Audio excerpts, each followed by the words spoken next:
संघर्ष भरी जिंदगी में ख्वाहिशें हजार रखो, पूरी हो या न हो उम्मीदें बरकरार रखो। दोस्तों, इस कथन को लेकर के मुझे एक कहानी याद आ रही है। कहानी है एक ऐसी महिला की जो 65 साल की है और जिसने अपने पति के स्वास्थ्य के लिए, उनको बीमारी से बचाने के लिए मैराथन में भाग लिया। कहानी कुछ इस प्रकार से है। महाराष्ट्र के एक छोटे से जिले बुल्ढाना जिले के एक छोटे से गांव में एक महिला थी। उनका नाम था लता भार्गव खरे।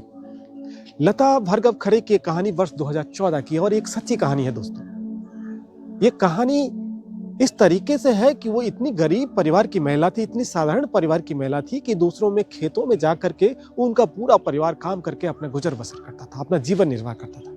उनकी 3 लड़कियां थी। जितनी उन्होंने अपनी जिंदगी में जो बचाया था, जो कमाया था, वो सारी उनकी शादियों में खर्च हो गया था। उसके बाद वो अपनी साधारण जिंदगी खुशी खुशी काट रहे थे, क्योंकि खुशी के लिए कोई अमीरी मानी नहीं जाती। उसके बाद दोस्तों हुआ यूं, एक दिन अचानक से उनके पति की तबीयत खराब हो गई। पहले तो घर पर जड़ी बूटी से उपचार किया, लेकिन फिर भी वो स्वस्थ नहीं। उसके बाद किसी स्थानीय अस्पताल में उन्हें भर्ती कराया, लेकिन डॉक्टर ने कहा कि इन्हें कोई गंभीर संक्रमण हुआ है, इन्हें आपको शहर के किसी बड़े अस्पताल में ले जाना पड़ेगा। लेकिन यह सुनकर उस महिला के जमीन, जिसके महिला के पैर से जैसे जमीन ही खिसक गई। उसे बहुत गहरा धक्का लगा, क्योंकि एक साधारण सी महिला, एक साधारण सा गरीब परिवार वो पैसे कहाँ से लाए। किसी तरीके से उसने स्वाभिमान को ताक पर रखकर पड़ोसियों से, अपने रिश्तेदारों से पैसे लिए और पैसे लेकर के वो किसी बड़े, उस शहर के बड़े से अस्पताल में वो गई।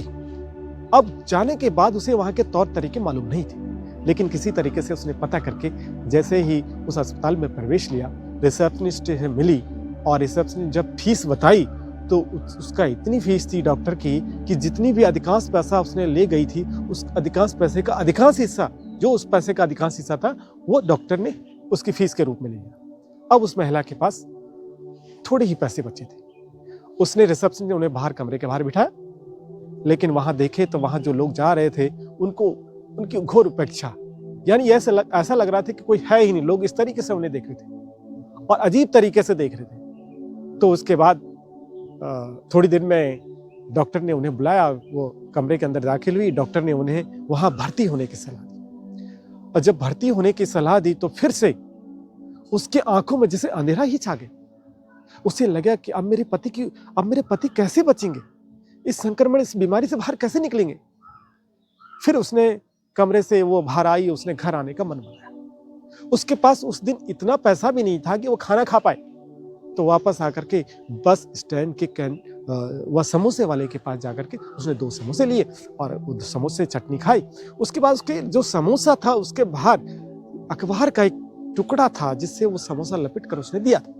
उसने उसको देखा, उस अखबार के टुकड़े में लिखा था बारामती मैराथन, पुरस्कार राशि उपलब्ध है।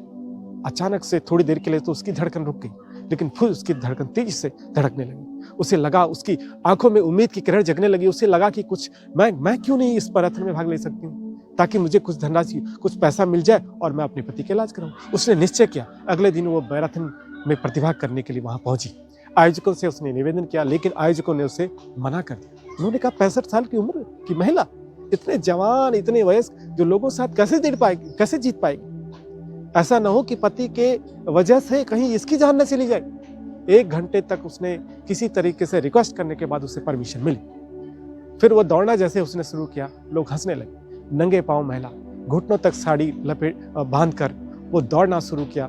लोगों ने यह सोचा कि कहीं इसके बच्चे तो नहीं आए यहाँ प्रतिभा करने के लिए, शायद ऐसा हो सकता। लेकिन दौड़ते दौड़ते धीरे धीरे उसने जवान वयस्क के पीछे छोड़ते गई। अंत में समापन रेखा तक पहुंची। जैसे वहां पहुंची, लोग आश्चर्यचकित हो गए, जयघोष के नारे लगाने लगे जब उन्होंने देखा कि वो महिला, जिसके पांव से उस पत्थर जो कंकड़ पत्थर थे, उससे ठोकर से उसके पांव में खून बहने लगा, पसीने से उसके कपड़े भीग गए। लेकिन आज लता भार्गव खरे को लग रहा था कि उसने अपने पति की जिंदगी बचाने के लिए वो किसी भी हद तक जा सकती थी। उसके बाद कहते हैं कि उसके बाद उसने जितना पैसा मिला था उसने अपने पति का इलाज कराया। उसके अगले 2 सालों तक उसने प्रतियोगिता में प्रतिभा किया।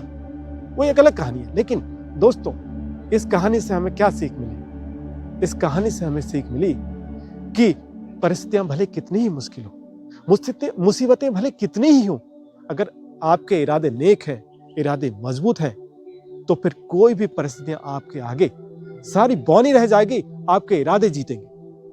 अपने इरादों को यह मत बताओ कि आपकी मुसीबतें कितनी बड़ी है, अपनी मुसीबतों को बताओ कि आपके इरादे कितने मजबूत हैं।